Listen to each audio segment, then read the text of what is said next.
సిద్దిపేటలో దొంగలు హల్చల్ చేశారు. శ్రీనగర్ కాలనీలో తాళం వేసి ఉన్న 2 ఇళ్లలో చోరీ చేశారు. ఓ ఇంట్లో 14 తులాల బంగారు ఆభరణాలు, 20,000 నగదు ఎత్తికెళ్లినట్లు బాధితురాలు శ్రీలక్ష్మి తెలిపారు. మరో ఇంట్లో 2 లక్షల నగదు ఎత్తికెళ్లినట్లు బాధితుడు రాజు చెప్పారు. బాధితుల ఫిర్యాదు మేరకు పోలీసులు క్లూస్ టీమ్స్ చోరీలు జరిగిన స్థలాలను పరిశీలించారు. సిద్దిపేట 1 టౌన్ పోలీసులు కేసు నమోదు చేసుకుని దర్యాప్తు చేపట్టారు. అవుతుంది పోయి మా సార్ నిన్న నైట్ వచ్చిండు. బీరువాలు ఉండే gold, dressing table gold, silver మొత్తం 13-14 తులాల దాకా గోల్డ్ ఉంది, 60 తులాల సిల్వరు, ఇంకా లక్ష్మీదేవి లాకెట్లు అవన్నీ వేరు ఉంటుండే. అవన్నీ వేయినాయి సార్. 20,000 దాకా ఉన్నాయి. నేను మా పెద్ద బిడ్డ డెలివరీ అయితే పూణే వెళ్ళినాము.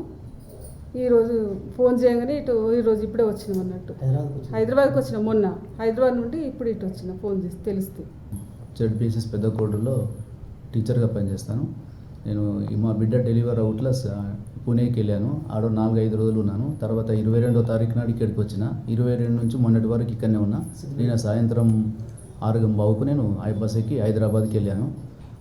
బీరువాలో ఉన్నటువంటి సుమారుగా 15 తులాల బంగారము 10-15 నుంచి 1,000 రూపాయలు పోయినాయి. ఇక మిగతా సిల్వర్ కొన్ని అట్లే ఉంచారు. 60-70 తులాల కడ్డీలు, వెండి కడ్డీలు అవి తీసుకుపోవడం జరిగింది. ఎన్ని బిల్డింగ్లలో వేసారు? First floor and second floor. వాళ్ళ ఎంత? వాళ్ళది 1,70,000 రూపాయలు పోయినా అని చెప్పారు.